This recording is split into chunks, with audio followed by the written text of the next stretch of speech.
Skrbijo jih razmere na področju delitve oblasti, neodvisnosti državnih inštitucij in svobode medijev. Zato 4 tuji poslanci Evropske ljudske stranke prihajajo v Slovenijo.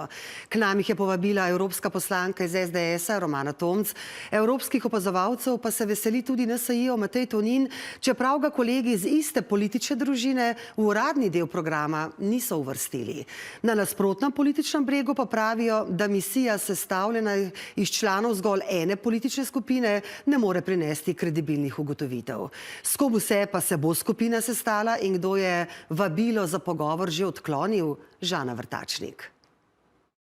Zadnja uradna bruseljska misija za ugotavljanje dejstev je v Slovenijo prišla v času prejšnje vlade, sestavljali so jo člani parlamentarnega odbora Libe po eni iz vsake politične družine. Tudi Romana Tomc, ki je zdaj v Slovenijo poklicala strankarsko misijo. Pritisk na neodvisne institucije, nepotizem in korupcija so modus operandi vladajoče koalicije, je poobjavila glavne razloge. Stvari so prišle do kritične meje.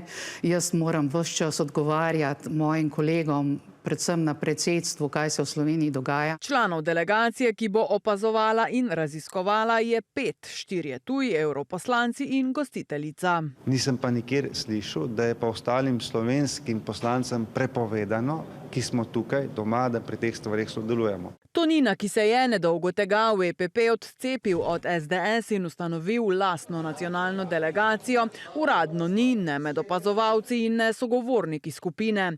Pravi pa, da jih je tudi s primerom Knovs in s predkazenskim postopkom, v katerem so se znašli parlamentarci iz vrst NSi, že seznanil. Jaz pričakujem, da bodo predvsem moji kolegi poslanci zbrali ustrezne informacije, predvsem se tudi na lastna ušesa in oči prepričali, kakšna je vladavina prava v Sloveniji. Ja, slišala bo samo tisto, kar želi stranka SDS, da sliši.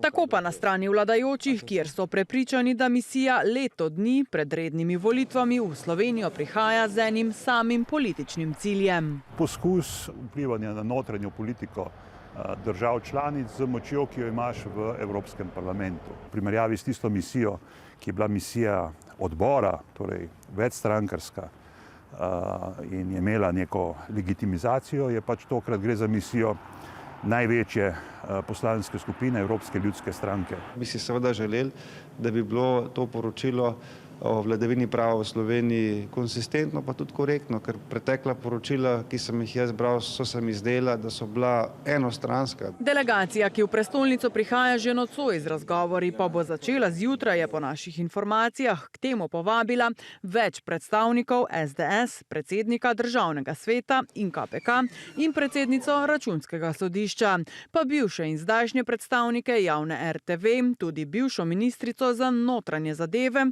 in kot edinega predstavnika aktualne oblasti, njenega naslednika. Izvedeli pa smo, da se ne Bobnar, ne Poklukar z njimi ne bosta sestala.